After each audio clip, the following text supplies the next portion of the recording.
You're watching West Hartford Community Television. You're watching West Hartford Community Television.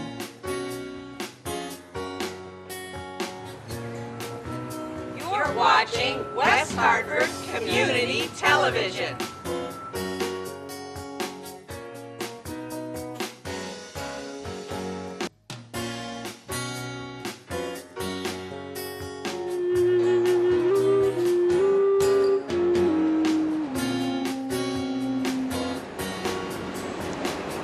For the community, by the community.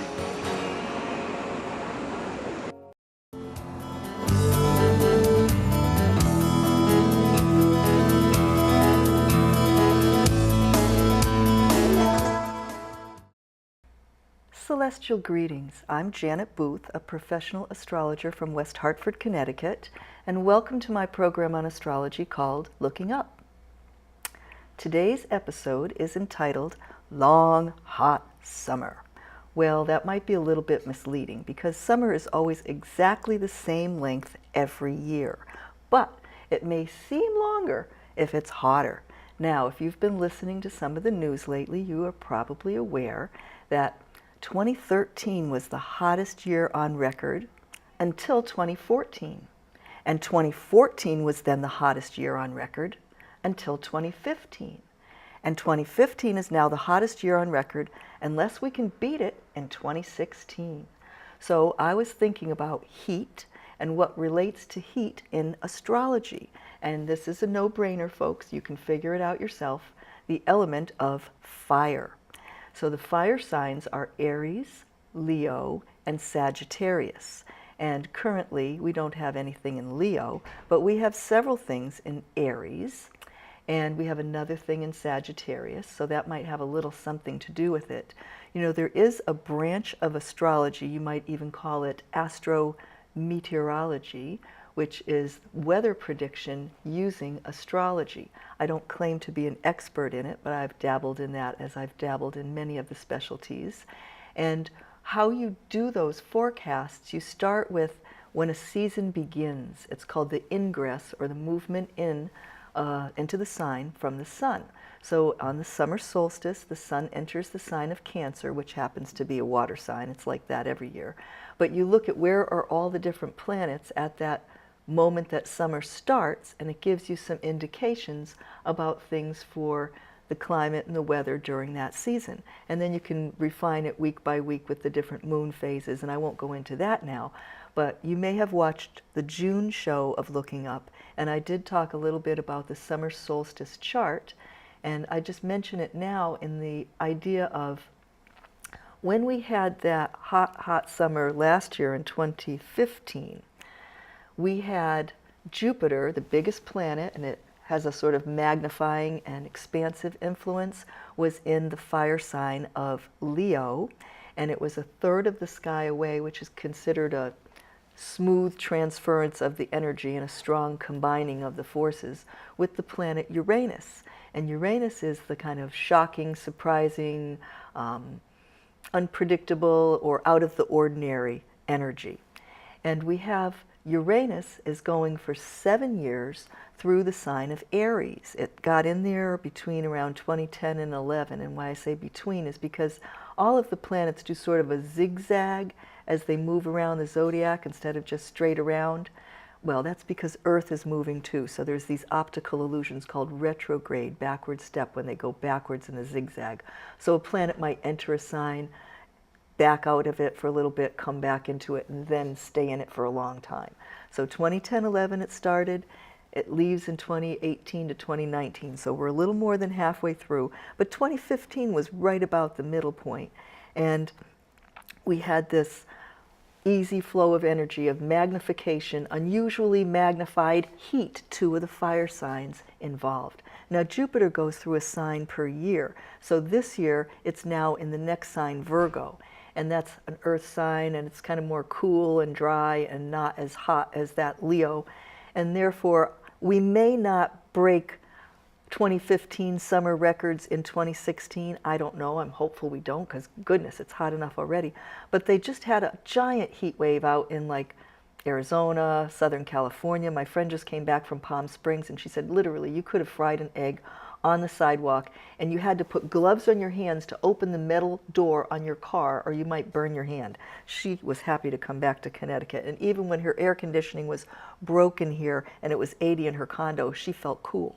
Okay, so long hot summer, yes, we're in for one.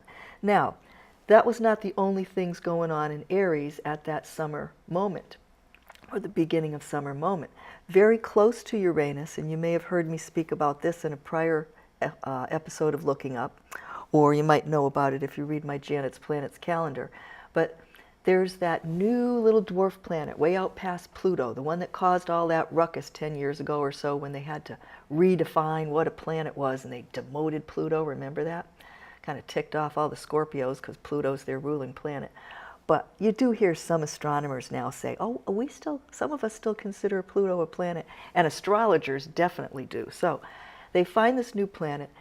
They name it for the goddess who was sort of the outcast amongst the goddesses, and she was the rebel rouser and the troublemaker. Her name is Eris, E-R-I-S, and she was the sister of Mars. She'd go with Mars, the war god, into the battlefield and loved to see the battle going on. I mean, she was a pretty tough broad.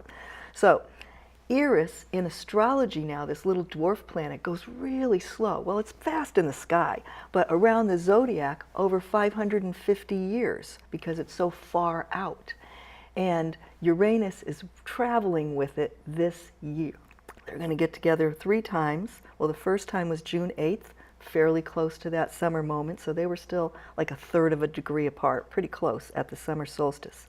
They get together again September 25th, and the 3rd time will be St. Paddy's Day next winter. But Uranus has that unpredictable side. Eris is said to be discord, chaos. So great, unpredictable chaos. Doesn't that sound like fun? And Uranus has relations to rebellion and revolution and the masses. And in fact, when Uranus was discovered in 1789 was the year that the French Revolution was happening and America was forming our Constitution after breaking away from England. So kind of we were born in those revolutionary times under the auspices of a planet just discovered that was about revolution and rebellion. And we're going to come back to that a little bit in a few minutes. But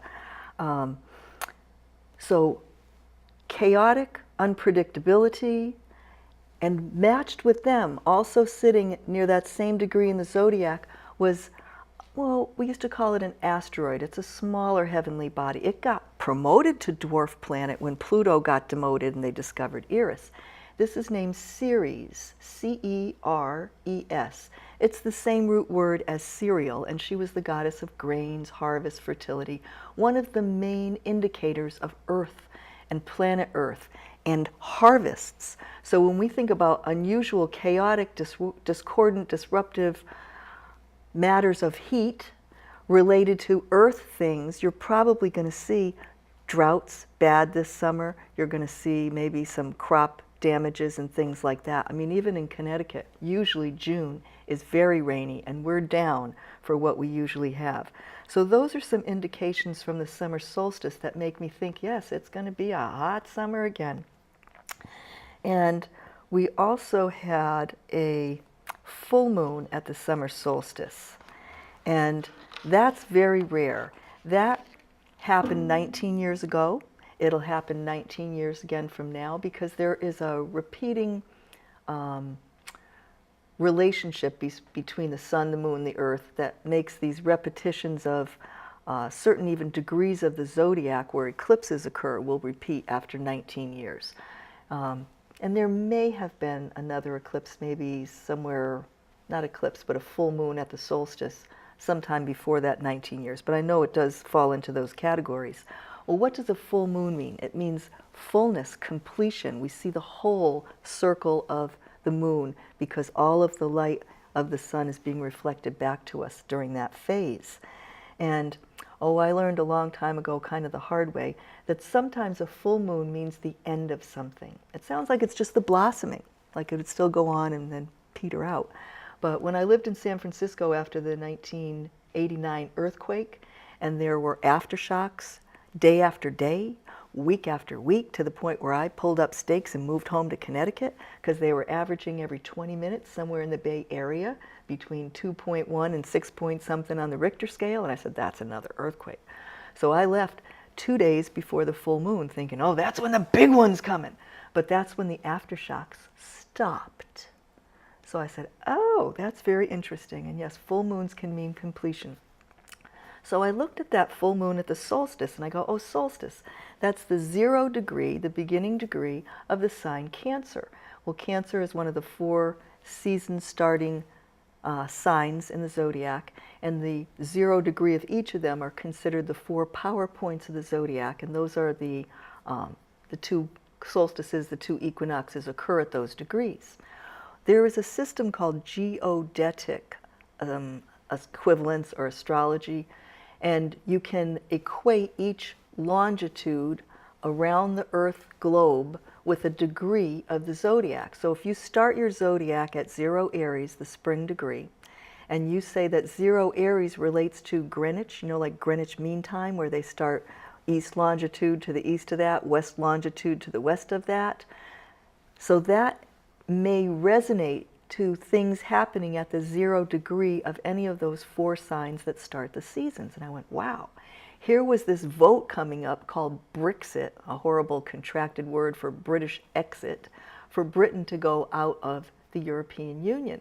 And it was reputedly going to be a very close vote.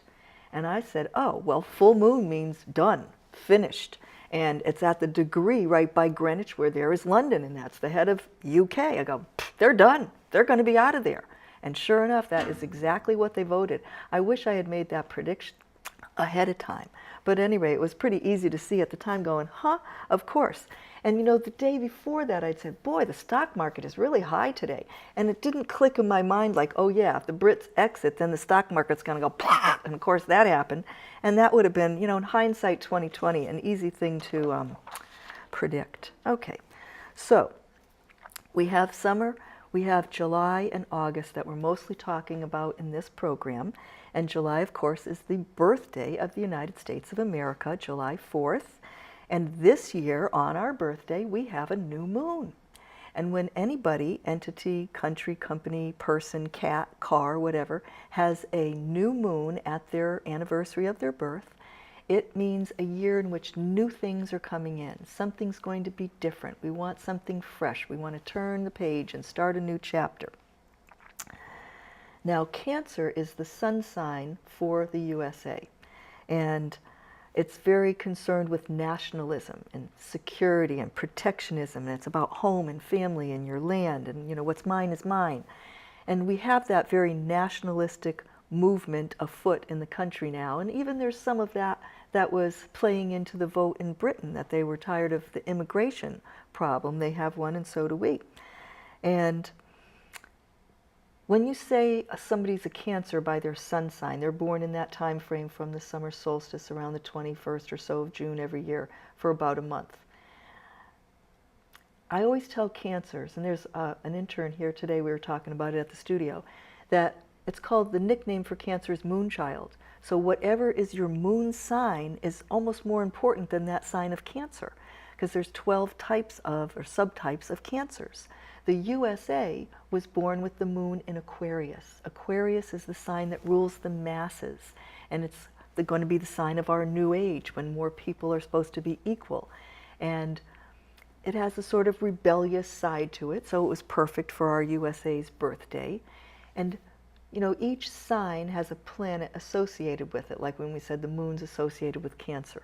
Well, Aquarius goes with Uranus, the crazy, rebellious revolution planet. So when we look at where is Uranus when the USA was born, and where has it gone to now, it's gone around a few times because it takes 84 years to go around once, around the sun and around the zodiac. It's in a 45-degree position to where it was when we were born. This is something called a semi-square. Now a square is 90, and it's kind of like things that cross purposes. So a semi-square is just kind of like half-crossed. But it's not friendly energy. It's kind of frictionish. That's not even an adverb, adjective, whatever. Anyway, it promotes friction. So when we have something like that in our country, this is a time frame this coming year where there's going to be an extra kind of rebellious sense in the air, kind of like, we want something really different. Throw out the old, in with the new. And what's interesting is not long after the summer solstice, last week, which, you know, was around the 22nd or 3rd, maybe 24th of June, when I was watching TV one night, here was the sit-in staged in the House of Representatives by the Democrats, and they were shouting, "No vote, no break." They meant they didn't want to go on break for their summer break till after the 4th of July if there was no vote about gun safety measures. Well, I don't think they got that vote. The Senate had a vote and it didn't pass. But they were shouting at the Speaker of the House when he came in, shouting, "Shame, shame, shame." This reminded me of Britain, because, you know, if you ever watch their parliament on C-SPAN or something, they're always yelling at each other and everything. The Prime Minister comes in to talk to them and they give him grief. So here was poor Paul Ryan getting grief from the Congress people. Now here's what's interesting to me. Mars it's the war god, the planet was named for that. It's in charge of weapons. It's the planet that is associated with or rules guns. And then there's Saturn. Saturn with the rings around it, you might think of them as sort of like fences. You've heard the term, good fences make good neighbors. It means stay within bounds, you know, mind your manners, play by the rules. So Saturn is a rule maker. It's about control. It's about laws. So if Saturn and Mars were together, we might see control of guns. So this spring, Mars started getting close to Saturn. Saturn takes 29 years to go around, Mars only 2. So Mars is usually pretty quick. It comes close to Saturn and it does that retrograde. It backs off. It didn't really get to Saturn. Then it's going to move forward again. It finally comes up. It gets together with Saturn near the end of August. And I thought, well, good, maybe we'll get some laws then. So I look at the congressional calendar, like when are they in Washington and when are they not? All of August, they're not even in Washington. But on the calendar, it says that this is district week. That means they're at home in their district, meeting hopefully with constituents or donors and campaigning because it's an election year. But they're going to hear from the people. And I said, this is by sometime in late August, the message is really going to be getting through to Congress that we want gun control. Simple, smart, even, you know, 89% of the country agrees on it. Why can't Congress pass a bill on it? Hopefully this fall we're going to get something like that. But here's what's interesting too. So you've got the planets, they move around the sun, they move around the zodiac. The zodiac is like a backdrop, kind of like the wallpaper of the room they run around in, that are these different constellations. You know, you see the pictures of the constellations and we draw the lines to connect the stars. Those don't move. They're called fixed stars. The things that move that look like stars are the planets. The word planet actually means traveler, wanderer, the wandering star.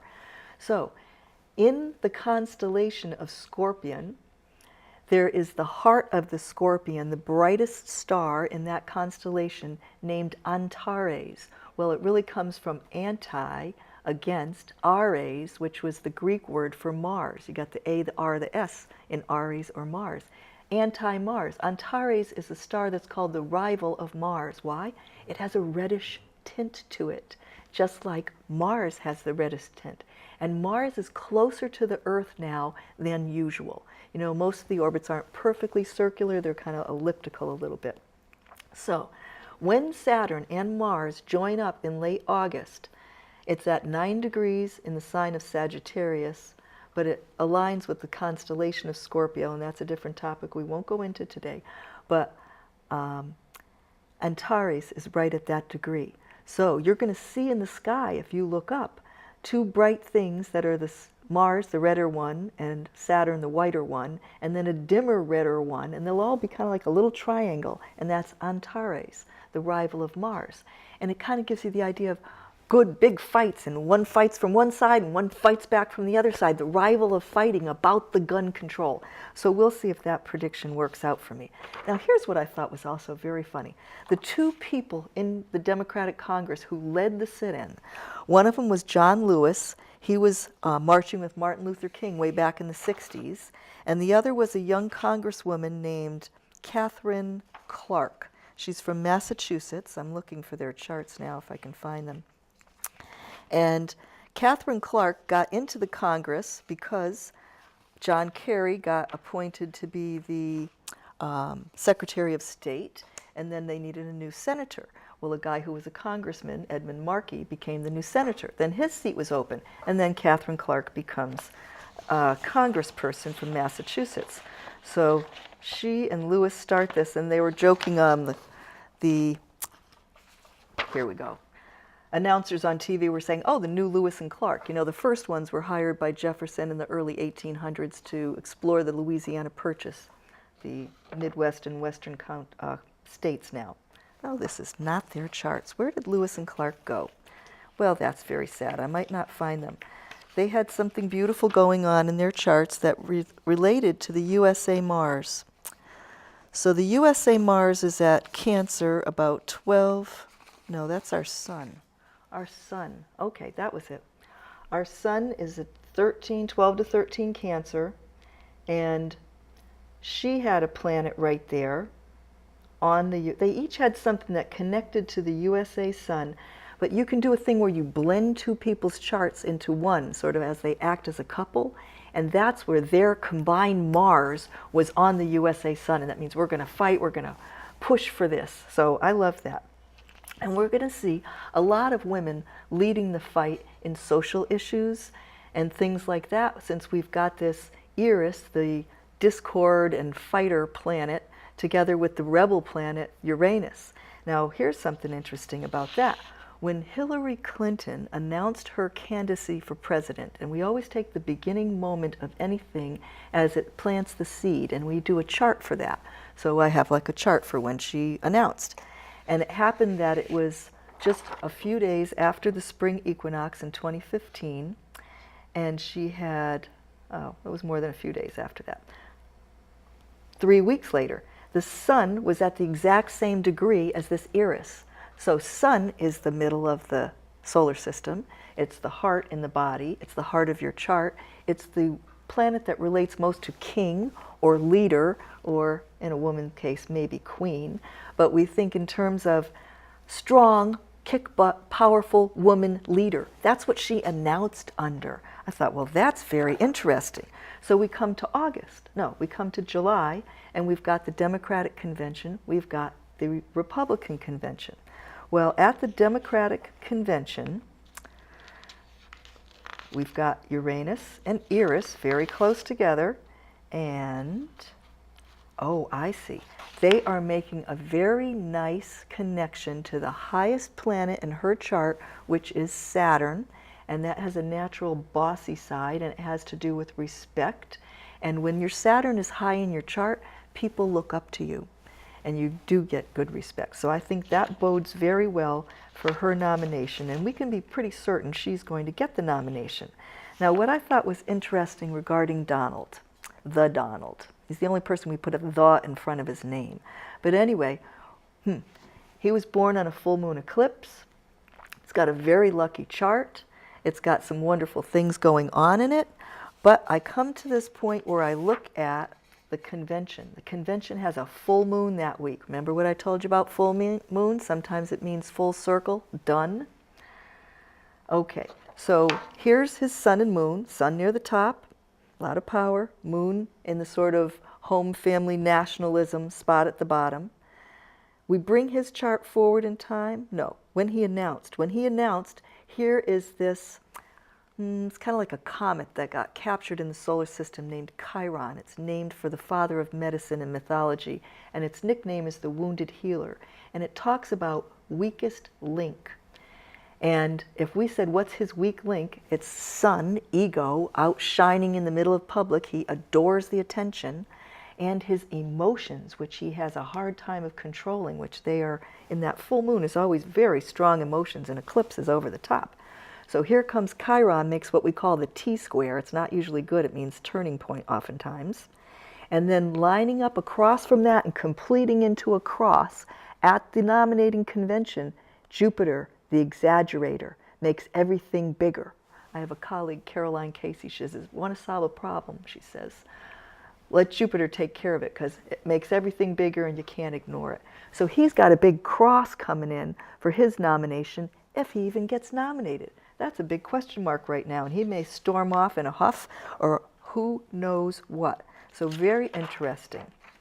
I want to talk for a minute about our Capitol, the building. If you watch it on the news shows, you might see it has scaffolding around the dome.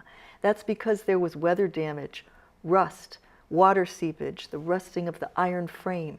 They realized in 2001 it was a problem. They should probably fix it. Now, what happened in 2001? Oh yeah, that's when George Bush, I'll say, stole the White House and took over. Okay, so nothing was done about it then. Finally, we come to 2010. They look at it again and they go, oh my God, it's worse than before. We absolutely have to start fixing it. So they've been fixing it, and their deadline is for the inauguration to have it ready. Now 2010, you remember what happened that year? Oh, the election when the Tea Party started upsetting everything. Now here's what's also interesting about, was it that election? I don't know. Yes, the people who were elected that term came in 2011. In 2011, the East Coast earthquake, remember that? In August of 2011, it was centered in West Virginia. It put a crack in the Washington Monument. At the top of the Washington Monument, they had to close it. It used to be open to visitors. Well, now they're restoring the dome. They did some restoration in the monument. I thought it was funny that the earthquake took place in the district of Eric Cantor. He was second in command of the Republicans in the House at that time, but he lost his seat to a Tea Party primary, and he's not even there anymore. He works for an investment bank now. So, isn't that interesting? Karma goes around. Okay, so what did I say here also? Oh, interesting.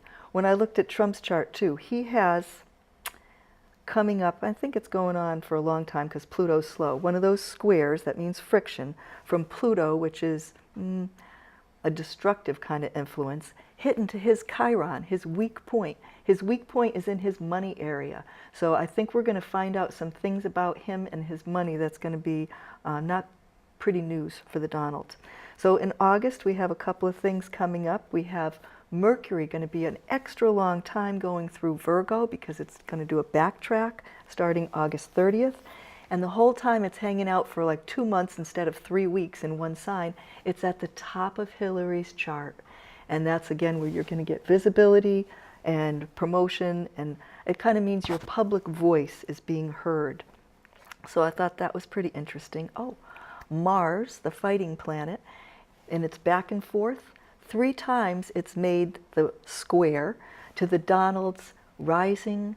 He has Regulus, the heart of the lion there, which means great success if revenge is avoided. He can't avoid it. So we're all waiting for him to fall. And the 18th of August is a full moon. Technically, it might be an eclipse. It's way at the South Pole. It almost hardly touches the Earth's shadow. It's the end of a 780-year cycle that starts at the North Pole and has different eclipses down to the south. So it's hardly an eclipse. But full moons, things come to fullness. If he doesn't go out and get nominated, watch out for that full moon. So doesn't this stuff make you want to study astrology? We're off for August. You'll see reruns. I'll see you in September on Looking.